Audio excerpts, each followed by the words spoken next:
특별한 사안이긴 한데 어떤 친구가 있었는데 이 친구가 절친이 이렇게 많지는 않았나 봐. 네, 한 절친이 있었어요. 절친한테 전화를 겁니다. 전화를 거는데 걔 이름이 수진이야. 수진이가 지금 전화 받을 수 있을까? 일요일 4시면 얘가 알바한다고 그랬나? 아니 알바 이제 끝났다고 그러지 않았나? 아니 한다고 그랬지. 시험 끝나면 그만둔다고 그랬나? 지금 전화 오기 전입니다 지금. 네. 지금 전화 걸어볼까 말까를 굉장히 오랫동안 고민합니다. 그 전화를 합니다. 수진아 전화 받기 괜찮아? 괜찮아 빨리 얘기해. 안 괜찮구나. 아니 빨리 얘기해. 그럼 다음에 할까? 아니 빨리 얘기해. 미안해. 그럼 답답해. 이 정도면 두 줄인가요, 석 줄인가요? 세 줄이겠죠. 그건 확실히 석 줄인지를 알겠죠. 석줄이네, 석줄이야. 그래서 어떤 면에서 이게 엄청나게 다른 사람을 배려하는 거예요. 그죠? 전화 걸면 되잖아, 수진이한테. 너 바빠. 야, 나도 할 얘기가 있어서 그래. 좀 듣고 좀, 너도 빨리빨리 좀 얘기 좀 해줘. 빨리 얘기를 하면 되는데, 지나치게 배려하잖아요. 예. 엄청나게 착한 친구로 살잖아요. 엄청나게 착한 아들로 살잖아요. 엄청나게 착한 딸로 살잖아요. 우리가 왜 이러는 거죠? 여기 포인트는, 석줄의 포인트는 딱 한 가지예요. 아까 얘기한 대로 경계가 없다 보니까 내가 없는 거예요. 내 주장을 못 하는 거예요. 나 이런 거 원해. 이런 얘기를 못 하는 겁니다.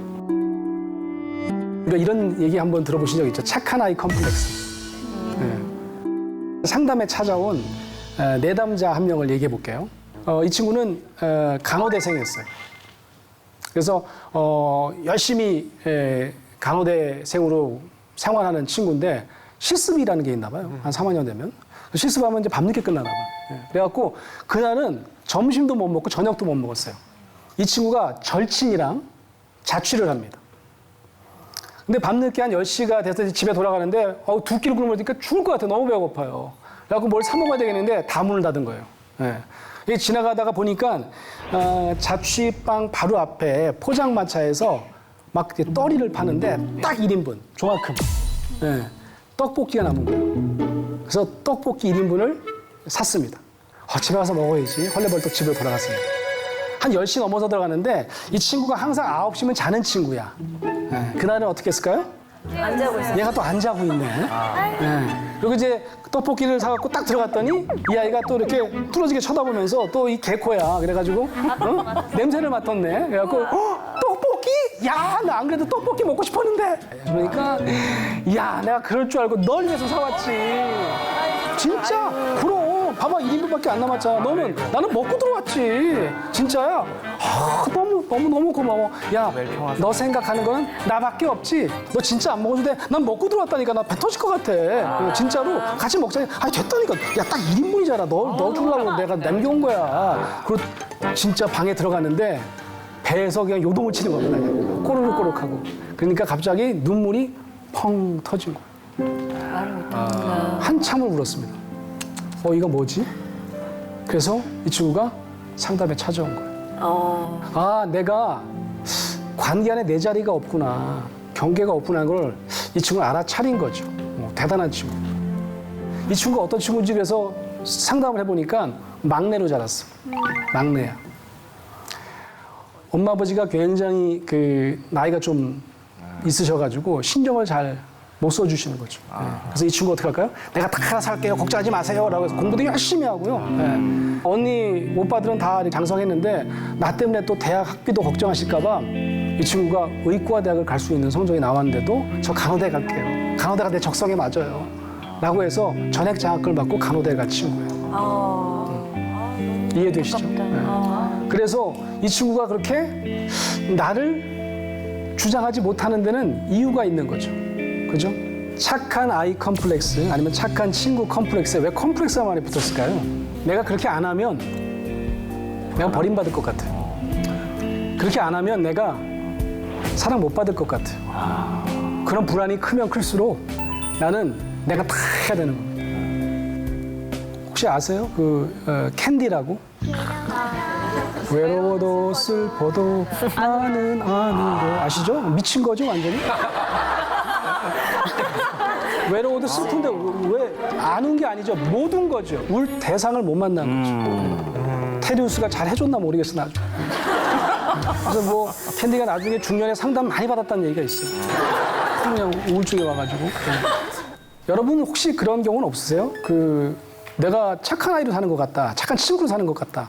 제가 좀 예능을 하면서 밝은 이미지로 이렇게 있다 보니까 제 감정을 이렇게 온전히 표현할 수가 없는 거예요. 그래서 이제 뭐 스태프분들도 그렇고 이렇게 만나는 사람마다 저 성격이 좋은 것 같아. 이 말을 처음에는 그냥 무심코 들었는데 자꾸 듣다 보니까 나는 성격이 좋은 사람이 되어야 되는구나. 그걸 잃고 싶지 않은 거죠, 또 그런 칭찬을. 네, 그러니까 다른 사람한테 제 성격 이상하대라는 말을 듣고 싶지가 않은 거예요. 그래서 사람이 있는 데서는 가능한 뭐 내 느낌이 어떻던 감정이 어떻던 좀 더 많이 웃으려고 했던 것 같고 거절을 잘 못하고. 저는 대학 다닐 때 수업 시간에 늘 잠만 자는 친구가 있었거든요. 근데 시험 기간만 되면 별로 친하지도 않는데 친한 척 다가와서 필기노트랑 과제를 빌려달라고 하는 거예요. 근데 머리로는 빌려주지 말아야겠다고 생각을 하면서도 모모님이 이렇게 주고 있더라고요. 왜 주는 걸까요? 그러니까 이 못된 거사 너는 네가 안 하고 왜 나한테 달라고 그러는 거야? 그거 아니야? 받았으면 억울하지도 않는데 그냥 뭔가 관계 속에서 싫은 모습을 보여주고 싶지 않다 이런 생각이 들어요. 다른 친구에게 좋은 친구로 내가 기억됐으면 좋겠다라고 하는 바람이 있는 거죠. 네. 그러니까 우리가 가끔 부모님부터 우리가 시작이 되는 것 같아요. 네, 공부를 잘하면 참 좋은데 우리가 공부를 잘 못하면 우리가 뭐든지 하여튼 엄마 아빠의 인정을 받고자 하는 뭔가를 찾아내야 되는데 가장 쉬운 게 하나 있어요. 걔만 착하면 돼. 근데 대한민국 모든 딸이 다 착한가요? 아니죠. 다 그런 건 아니에요, 그죠? 뭐 가정마다 좀 차이가 있긴 하지만 요 집안을 한번 살펴보자고요. 큰 딸을 먼저 볼까요? 네, 이름은 성보라예요. 네. 이 친구의 특징이 하나 있습니다. 이 골목 최강 미친년이라고 돼 있네. 굉장히 성격이 와일드한데 아무도 뭐라고 안 그래요. 서울대니. 왜 그럴까요? 공부를 잘해서 공부를 잘해. S대 다녀요. 모든 게 용서가 됩니다. 자, 둘째 딸은 어떨까요? 성덕선입니다. 사실 이보다 훨씬 이쁜데, 그죠? 특공대, 특별히 공부 못하는 대가리. 언니는 공부를 굉장히 잘해. 내가 더 이쁜 것 같긴 한데 난 공부를 못해. 거의 바닥이에요. 예. 막내를 보니까 막내도 상태가 그렇게 썩 좋은 것 같진 않아요. 근데 얘는 아들이야. 그 얘는 거저먹어. 그럼 난 어떻게 해야 될까요? 난 착해야 됩니다. 난 양보해야 됩니다. 배려해야 됩니다. 안 그러면 엄마 아빠의 사랑을 잃을지도 몰라요. 착한 친구 컴플렉스 혹은 착한 아이 컴플렉스를 우리가 갖고 있는지 한번 여기 계신 분들 다 한번 체크를 한번 해볼까요, 우리? 제가 하나씩 여쭤볼게요. 이 괄호에다 자기 이름을 한번 넣어보세요. 권수영은 참 착해요. 권수영은 잘 못 참는 성격이지요. 뭐가 더 어울리는지 한번 자기 이름을 넣어보라 그런 얘기죠.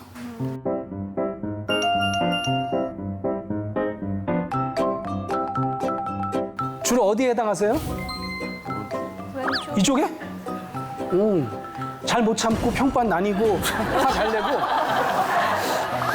대단한 분들만 오셨네요. 뭐가 착한 아이 컴플렉스에 가까울 것 같아요? 왼쪽. 다 왼쪽이죠. 덕선이 한번 살펴볼까요, 덕선이? 덕선이 어떤지? 착해요, 안 착해요? 착해요. 엄청 착하죠. 네. 아까 그랬잖아요. 착함을 승부한다고. 친구들이 좋아해요, 안 좋아해요? 좋아요. 친구만 좋아하는 게 아니야. 어른들도 다 좋아해. 저도 좋아하고. 덕선이는 화를 한 번도 안 내요. 가끔 화를 내요. 가끔은 왜? 드라마를 혹시 보신 분들은 덕선이 화내는 장면을 가끔 보셨어요, 안 보셨어요? 있었어요. 보셨죠? 네. 덕선이는 무조건 화를 참아내는 성격은 아니었다라는 걸 알 수 있어요. 네. 잘 먹겠습니다. 아니 뭐랬어? 잠깐만 기다려. 자, 이렇게 3개 뽑고 잠깐만 기다려. 자, 이번에 우리 둘째 딸 생일 파티. 자, 하나, 둘, 셋. 진짜! 내가 얘기했잖아! 언니랑 같이 안 한다고 내가 얘기했잖아! 왜 맨날 내 말을 안 듣는데? 내가 언니랑 생일하기 싫다고 엄마랑 아빠한테 얘기했잖아! 원래만 같이 하고 어느 년부터 따로 해줄게. 작년에도 그랬잖아, 재작년에도! 왜 맨날 나한테만 그래? 내가 만만해? 난 뭐 아무렇게나 해도 되는 사람이야? 왜 나만 계란 후라이 안 해줘? 맨날 나만 공짜만 주고 나도 공짜만 싫어하거든. 자, 이 장면을 잘 보셔야 돼요. 아무도 그 분노에 반응하지 않습니다. 얼음땡이 돼요. 여기서 만약 아빠가 이야 너 이렇게 키워놨더니 이제 와서 뭐 네가 공부를 잘해 뭘 잘해 말이지 에? 소리를 질렀다면 이 아이는 절대로 그 다음부터 자기 주장을 하지 않았을 거예요. 지금 덕선이가 땡깡 부리는 게 아닙니다. 화만 내는 게 아니에요. 얘가 처음으로 자기 주장을 합니다. 나도 계란 후라이 좋아하거든. 그 얘기를 하고 있어요. 사랑받는 딸이고 싶은데 아닌 것 같아요. 그럼 내가 되게 비참하겠죠. 되게 부족하게 느끼겠죠. 근데 이 감정을 드러낼 수도 없어요. 드러내면 어떨 것 같으냐면 거부될 것 같아요. 너 공부도 못하는 게 수용되지 않을 것 같아요. 그럼 못 드러내는 겁니다. 덕선이가 아주 제대로 마음먹고 드러낸 거예요. 그래서 아주 안전하게 드러내는 그런 환경이 아니면 못 드러내는 게 온건파 감정이에요. 자, 어떻게 이 온건파 감정을 자유스럽게 이제는 꺼내놓을 수 있게 되었을까? 덕선이는 이 장면을 한번 보시죠.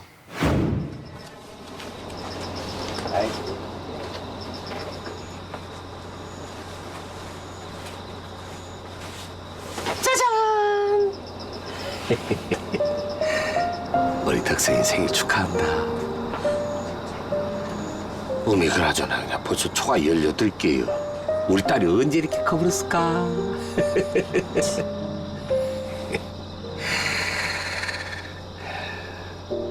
아빠 엄마가 미안하다. 잘 몰라서 그래. 이 아빠도 태어날 때부터 아빠가 아니잖니. 아빠도 아빠가 처음이기. 그렇게 우리 딸이 조카 봐줘. 떠날 때부터 다시 돌아올 걸 알았지. 눈에 눈물 날라고 그러네요. 네. 이 성동일 아버지 정말 대단하죠. 네. 이 장면을 잘 보시면 무조건적으로 아이의 욕구와 이 서러운 감정을 받아주는 첫 번째 장면인 거죠. 아마 이때 이후로 덕선이는 달라졌을 거예요. 내가 내 주장을 해도 괜찮구나. 내가 다른 사람에게도 받아들여줄 수 있구나. 그래서 덕선이는 착하면서도 당당한 친구로 살 수 있게 된 거죠. 친밀한 관계 세 줄이 아니라 두 줄짜리 관계를 만들기 위해서는 이 두 가지가 충족돼야 됩니다.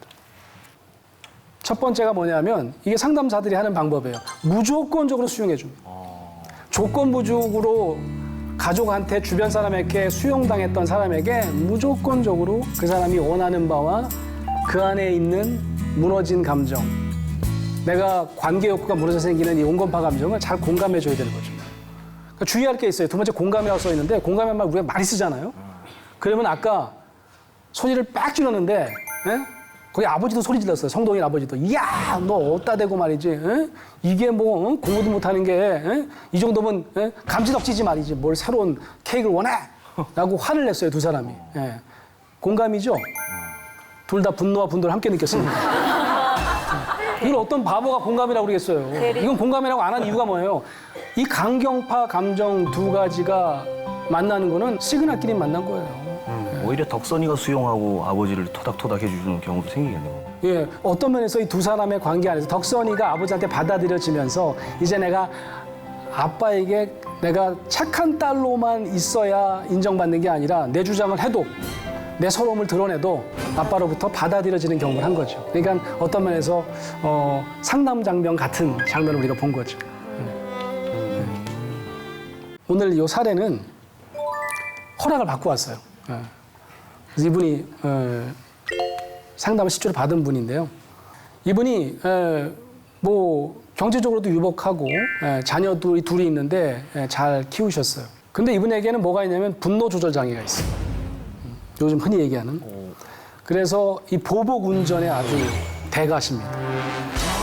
그래갖고 그렇게 직위가 높으신 분인데도 깜빡이 안 하고 누가 들어오면 끝까지 쫓아가가지고 뭐 끝까지 가서 이제 휴게소까지 쫓아가가지고 거기서 폭력을 행사해가지고 벌금도 물으시고 감옥도 한번 갔다 오신 적이 그런 겁니다. 예.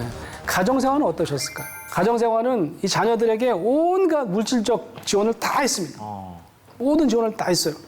그 집에 들어가면 애들이 엄마랑 잘 얘기하다가 각자 방으로 들어가는 거예요. 그럼 화가 나시겠죠. 야, 아빠 무시하는 거야? 다 나와봐. 그런 다음에 특히 아들에게는 솔직을 하셨어요. 그러니까 본인의 분노를 어떻게 감당을 못 하셨던 그런 분이었던 것 같아요. 아내분이 살다가 나 도저히 당신이랑 못 살겠다. 그래서 아내가 우리 이혼하자. 그게 당신도 좋을 것 같고 우리 아이들도 좋을 것 같아. 그 대신 이혼하기 전에 우리 상담 한 번만 받아볼까? 상담을 받으러 오신 거죠. 상담을 받는데 아주 어린 시절 기억을 몇 개 생각해내요. 그 중에 하나가 어머니가 바깥에 이렇게 다니실 때 이 큰아들을 묶어놓고 다니시고 물에다 묶어놓고 그런 기억을 떠올려요. 네. 그때 얼마나 엄청난 공포를 경험했을까요? 네. 얼마나 버려짐의 느낌을 강하게 가졌을까요? 그리고 외삼촌이 있는데 아마 어머니가 얘기를 했나 봐요. 야, 너 좀 혼 좀 내줘라. 얘 말 안 들으니까. 그래갖고 외삼촌이 어린 시절에 한 뭐 7살 정도 됐나요? 이 아이를 흙탕물에다 집어넣습니다. 숨이 멎어서 거의 죽을 것 같은 순간까지 갔었다. 근데 그 기억을 지금 4, 50년 만에 떠올리는 겁니다. 그래서 내가 왜 분노를 이렇게 일으키는지 이제 알았어요. 내가 깜빡이 안 켜고 들어오는 사람을 보면 저게 날 무시하는 거야? 라고 해서 옛날 그 감정이 막 드러납니다. 내가 봐도 내가 참 한심하고 내가 비참하고 내가 너무 사랑받지 못하는 존재인데 저 친구가 날 무시하는 것 같아가지고 그 느낌을 느끼는 것보다는 내가 아주 폭발적인 분노를 느끼는 게 훨씬 더 안전한 방법이었을지도 몰라요.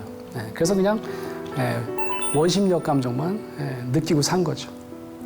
자녀들이 인사 안 하고 쑥 들어가면 또 이것들이 날 무시해 라고 해서 또 매질을 했던 겁니다. 상담사 선생님이 이렇게 얘기합니다. 자녀한테 사과하시라고. 사과할 수 있겠냐고. 내가 사과하겠습니다. 상담 받고 가갖고 사과를 합니다. 아들 불러다가 딸 불러다가 야 미안하다. 내가 널 좀 때렸지? 많이 때렸던 것 같아. 좀 미안하게 됐다. 근데 우리 때는 다 맞고 자랐어. 야, 그리고 솔직히 말해서 내가 얼마나 과외 많이 시켜줬냐? 너 좋은 데 갖고도 다 나 때문에 그렇게 된 거 아니야? 여기 사과를 하시는데 아들이 뭐지 이거? 알겠습니다. 하고 들어간 거죠. 알겠어요. 상담사한테 가서 아니 사과했습니다. 어땠습니까? 뭐 잘 모르겠습니다. 애들이 별로 안 좋아하는 것 같습니다. 자기 얘기를 하셔야죠.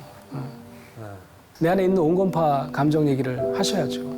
어린 시절 얘기를 아이들한테 하라고요? 못할 것 같은데요. 2번, 3번을 시도합니다. 한 4, 5번째 됐을 때 자녀한테 털어놓기 시작합니다. 아빠가 어렸을 때 참 무서웠어. 정말 사랑받고 싶었는데 제대로 된 사랑을 못 받았던 것 같아. 나 정말 외로웠었어. 라고 얘기하면서 눈물을 흘리기 시작하겠죠. 아들이 그 장면을 보고 눈물을 흘리고 더 크게 울기 시작합니다. 그 사람이 한참을 붙들고 울었어요. 군대 가기 전에 아들이랑 여행을 가기로 했습니다. 여행을 갔습니다. 처음 가는 여행이었어요. 그 아들이 아빠한테 이런 얘기를 합니다. 이거 한 번도 못한 얘기인데. 사실 나 아빠 중학교 때 자살하려고 했어. 아빠 때문에. 근데 엄마 때문에 못했어. 엄마가 불쌍해서. 그 얘기를 하는 거죠. 아버지 또다시 폭풍 같은 눈물을 흘렸습니다. 들었으면 한참을 붙들고 울었던 거죠. 제가 당당하게 이분은 저랑 2줄 관계입니다. 너무 친밀한 관계예요. 한국에 살지도 않아요. 멀리 살아요. 자주 만날 수도 없습니다. 누구냐면 제 박사과정 지도 교수입니다. 여기 가운데 계신 머리가 하얀 분인데요. 저분이 아주 세계적인 종교 심리학자인 루이스 람보라고 하는 교수님이세요. 보통 지도 교수랑 친하기 좀 어렵습니다. 평가받는 대상이니까. 그러다가 박사학위를 제가 땄어요. 저도 교수가 됐어요. 그러면 그냥 이제 관계가 끊어져도 되죠. 한 단절, 한 소원 정도 해야 되는 거 아닌가요? 근데 어떻게 우리는 이렇게 친밀할까? 주변에 있는 교수들도 놀랐어요. 어떻게 이렇게 지도 교수랑 친해? 저도 좀 궁금해서 왜 친한 거지? 그 이유가 있었더라고요. 여러분이 오늘 들은 강연과 연관이 있습니다. 제가 박사과정을 하러 이제 들어갔더니 제 지도 교수가 결혼을 하신대요. 연세가 그때 당시에 50대 중반이었던 것 같은데 이분이 결혼을 여러 번 하신 거예요. 이번이 3번째 결혼인 거야. 그래서 첫 번째 결혼은 이분이 아주 천재예요. 예일대학교에서 석사를 하고 시카고 대학에서 박사를 했는데 박사를 4년 만에 마칩니다, 이분이. 그리고 2년 정도 지났을 때 이미 교수가 돼요. 엄청나게 바쁘게 사셨을 것 같아요. 그래서 박사과정 끝나고 교수 되면서 이혼했대요, 첫 번째 분이. 너 그냥 공부나 하고 살아라 그래가지고. 근데 아이가 하나 태어났는데 아이와 같이 그냥 아내가 떠나갔습니다. 그러다 너무 외로워가지고 한 사람을 만납니다. 근데 이게 참 운명의 장난인지 사기 결혼입니다. 이분이 처음부터 그랬는지 모르겠지만 시민권 딴 다음에 도망갔습니다. 그래서 이분의 아주 삶이 비참해집니다. 그때 살이 쪘다고 그러시더라고요. 그때부터 막 먹고 그냥 뭐 패스트푸드 먹고 그래서 막 살도 찌고 막 굉장히 인생이 망가졌다고 그러시더라고요. 그러다가 제가 이제 막 입학해가지고 코스웍 할 때 이분이 이제 3번째 결혼을 하게 된 겁니다. 결혼식 전날입니다. 저한테 전화가 왔어요.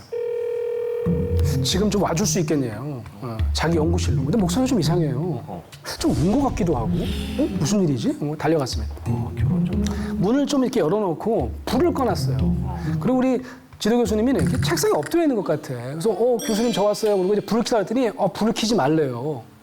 그리고 내 옆에 와서 좀 앉아달래요. 그래서 그 옆에 앉았어요. 그랬더니 너 지금부터는 교수와 학생으로 만나지 말고 제가 그때 상담 센터에 들어가서 인턴 프로그램을 막 하고 있었거든요. 인턴 카운슬러라고 생각하고 자기를 상담해 줄 수 있겠네요. 그래서 내 상담 기술을 이분이 테스트 하시는구나. 그 생각하고 네네네. 그래가지고 잘해야 되겠다. 그렇게 생각했어요. 그래서 이분이 이러는 거예요. 내가 너무 화가 난대요. 내가 너무 화가 나가지고 이 화를 어떻게 식힐 수가 없대요. 누가 그랬어요? 물어봤겠죠. 자기랑 친한 친구가 하나 있는데 너무 멀리 있어가지고 이번에 초청을 안 했대요. 근데 그래도 내가 3번째 결혼하는 걸 알리긴 해야 될 것 같아가지고 전화를 걸었다며 친구한테. 나 사실은 내일 결혼한다. 3번째 결혼. 뭐 멀리서나마 축하해줘. 결혼식 통보를 한 거죠. 친구가 축하한다 그러면서 이렇게 얘기를 했대요. 이야, 근데 너 내가 신문서 본 통계인데 그게 2번 결혼한 사람들이 2번째 결혼을 5년 동안 유지할 가능성이 한 30% 정도 되고 3번 결혼한 사람은 5년 동안 그 유지할 가능성이 5% 미만이라는데? 되는 거예요. 그런 얘기를 왜 하신 거야, 이분이? 장난치신 건지 뭔지. 그러니까 막 화가 퍽 나신 거죠. 어떻게 친구가 그런 얘기를 할 수가 있냐. 저도 막 화가 나더라고. 그러게요. 뭐 그런 친구가 있어. 놀지 마세요. 뭐 그런 얘기를 했어요.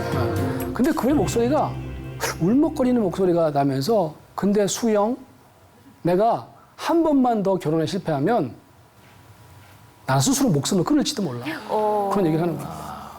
내가 그 얘기를 듣는데 갑자기 교수님이 교수님으로 안 보였어요.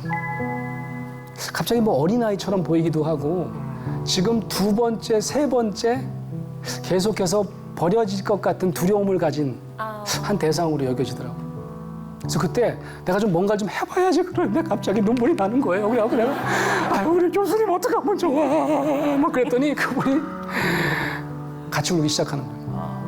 내가 울면서도 그랬어요. 나 이렇게 하면 안 되는데 내가 좀 잘해봐야 되는데 내가 인턴으로 제가 뭔가를 보여드려야 되는데 한참을 붙잡고 울었어요. 그분이 이젠 가도 괜찮대요.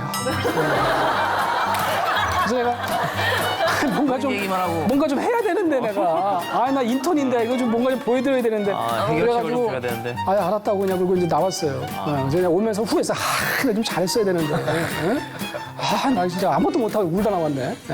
그리고 그냥 다음날 결혼식 가보니까 멀쩡해지셨어요.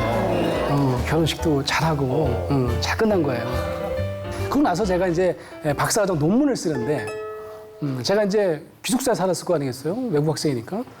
저희 학교가 돈이 없어가지고 기숙사 건물 통으로 판 거예요.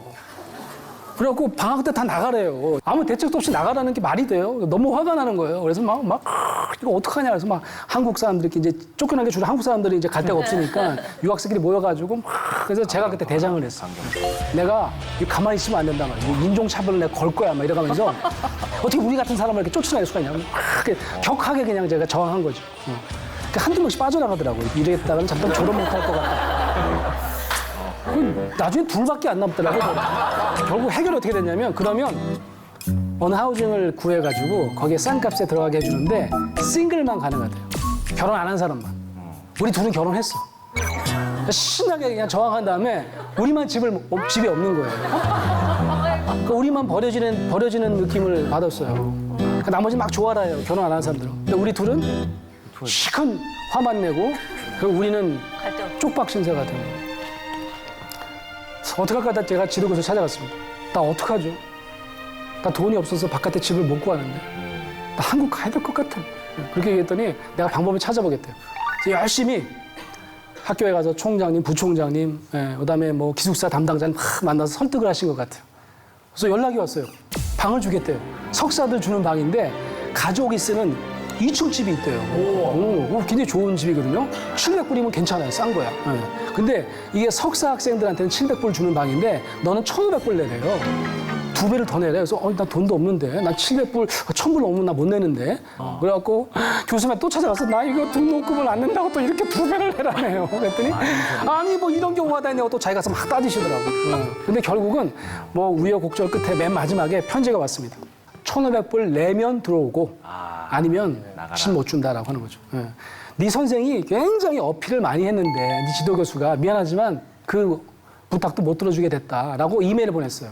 근데 이게 실수로 말이죠. 저희 지도교수님이 보냈던 편지가 천부메일에 딸려왔어요. 응? 뭐지 이거? 그래서 제가 이렇게 읽어봤습니다. 내가 부탁이 하나 있어. 이 부탁 꼭 들어주기 바란다. 수영이한테는 그냥 700불만 받으라고. 그 대신 나머지 800불은 내가 내겠다. 내 통장에서 빼가라. 이렇게 돼 있는 거예요. 제가 눈을 의심했어요. 내가 그때 우리 아내한테 이렇게 얘기했습니다. 내가 정말 열심히 공부해갖고 내가 정말 잘 될게. 내가 내중에 정말 잘 되면 내가 이분한테 정말 잘할 거야. 당신 내가 이 사람한테 혹시 잘못하면 그때 꼭 얘기해줘. 응?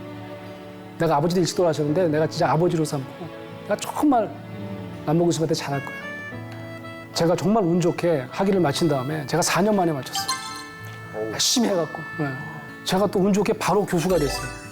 교수가 된 다음에 제가 누굴 불렀을까요? 우리 지도 교수님 불렀습니다. 오시라고.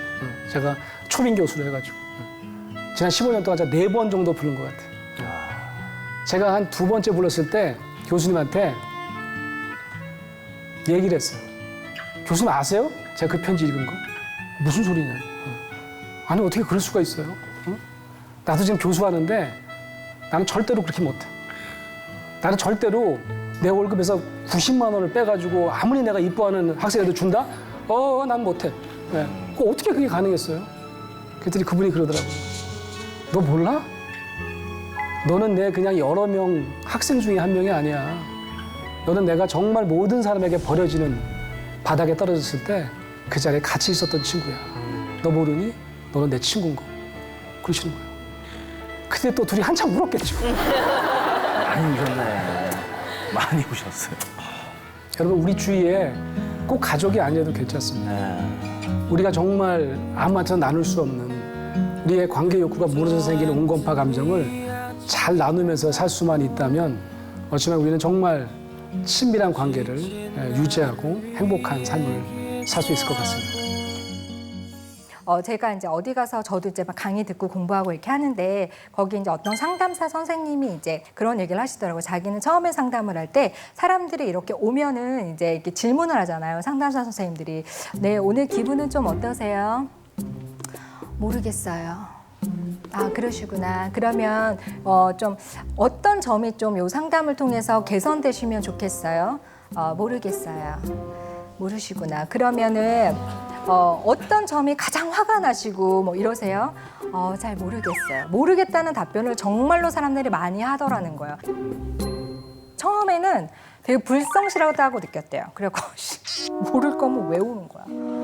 아니 시간하고 돈을 들고 모를 거 아니 생각을 해야지 사람이. 생각을 하고 말할 바를 정리하고. 근데 자기가 오랫동안 하면서 느끼게 된 거는 사람들은 어떤 관계에서 오랫동안 부정적인 감정을 잘 표현하지 못했을 때 부정적인 감정을 언어화해서 표현하는 것에 굉장히 큰 어려움을 느낀다는 것을 알게 되셨다고요. 너무나 공감했고 저도 마찬가지인 것 같아요.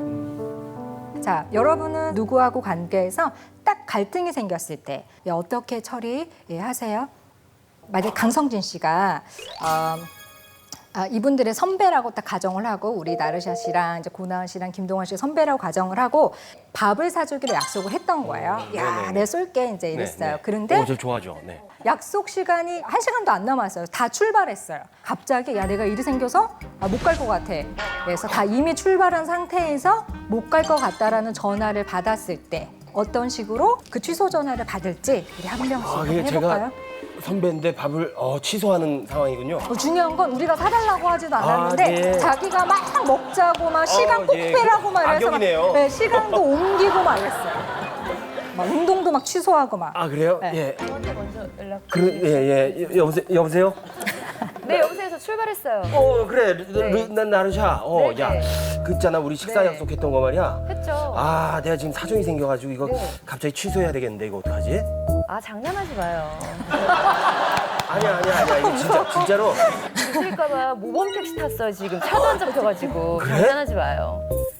금방 그러면- 갈게요. 네네. 야, 루시아야. 네네. 예, 말씀하세요. 있잖아 예, 그거. 엘리베이터예요? 여보세요? 예. 말씀하세요. 일단 잠깐만, 내가 내가 네. 다시 한번 스케줄 체크하고선 다시 전화할게. 근데 아무래도 안 될 것 같아. 일단 전화할게. 이렇게.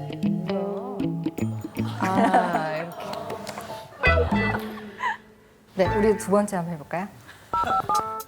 여보세요, 루시아야. 내가 나은이하고도 약속을 했는데. 저 루시아 아니고 그거 나은이에요. 내가 자, 루시아야. 네가 나은이한테 대신 좀 전화해줄래? 내가 지금 같은 분이. 누구한테 전화한 거예요? 여보세요? 선생님. 나은이구나. 그래. 어디세요? 저 지금 출발했는데요. 그래? 네, 지금 야. 지하철 탔어요. 어디세요? 나 있잖아. 야, 나 차분하게 잘 들어. 네? 내가 말이야 지금 갑자기 정말 너무너무 중요한 일이 생겼어. 그래가지고 오늘 그 약속을 좀 취소를 해야 될 것 같은데 괜찮겠니? 선배님. 저 어느 선배님이 고기 사준다고 해서 막 어제부터 굶었는데 지금 어떻게 그러실 수 있어요? 그래. 야, 이거 어떡하니 이거. 네, 그러면 다음번엔 소고기 사주셔야 돼요. 내가 정말 소고기 3근 사줄게. 야, 진짜 진짜죠? 미안하다, 나은아. 다음에 절대 이러시면 안 돼요. 그래 이해해줘서 고마워. 네, 알겠습니다. 동환 씨. 야, 동환아. 네 선배님. 야, 동원아. 안 그래도 지금 고기 미리 구워서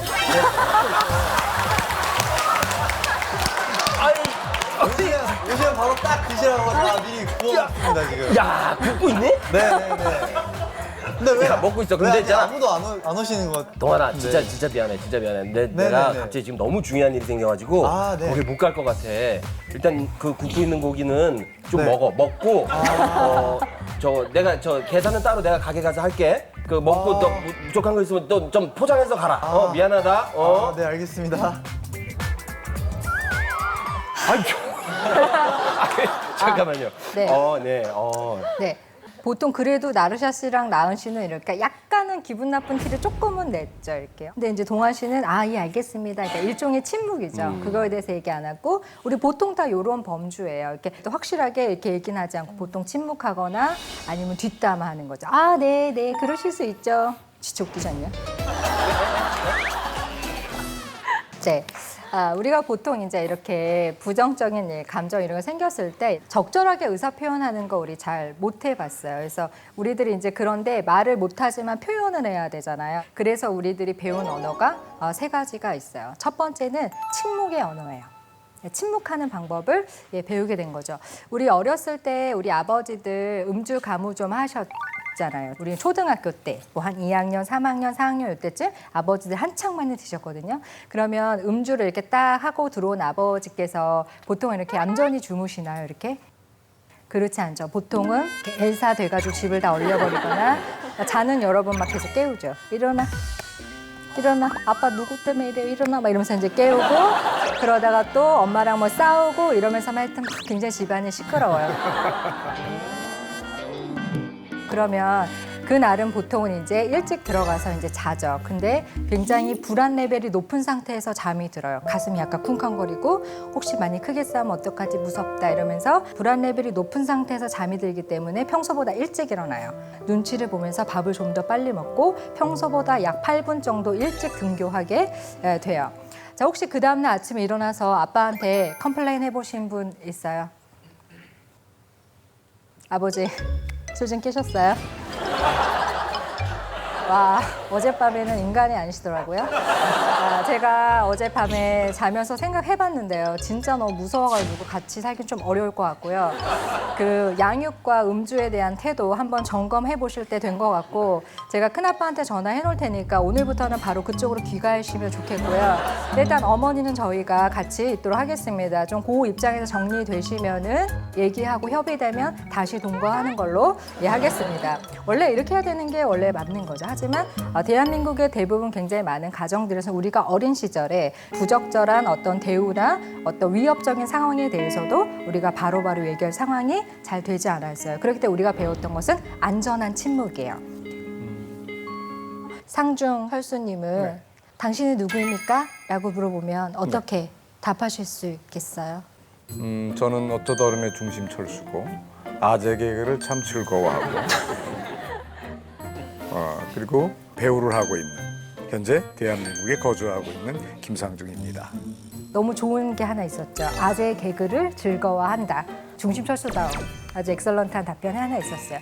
근데 보통은 우리가 이렇게 물어보면은 이 어떤 이력을 얘기하죠.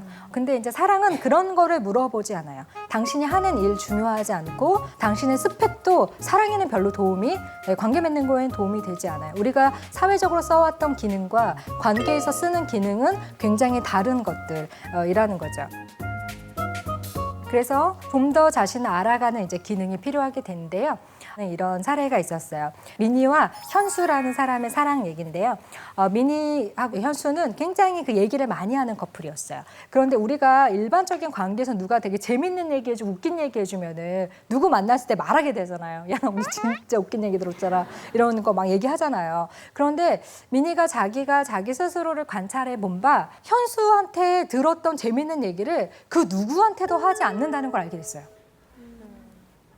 그래서 내가 왜 이러지? 이러면서 민희가 자기 고민에 빠지게 됐어요. 근데 민희는 그때 되게 운 좋게 상담을 하게 됐어요.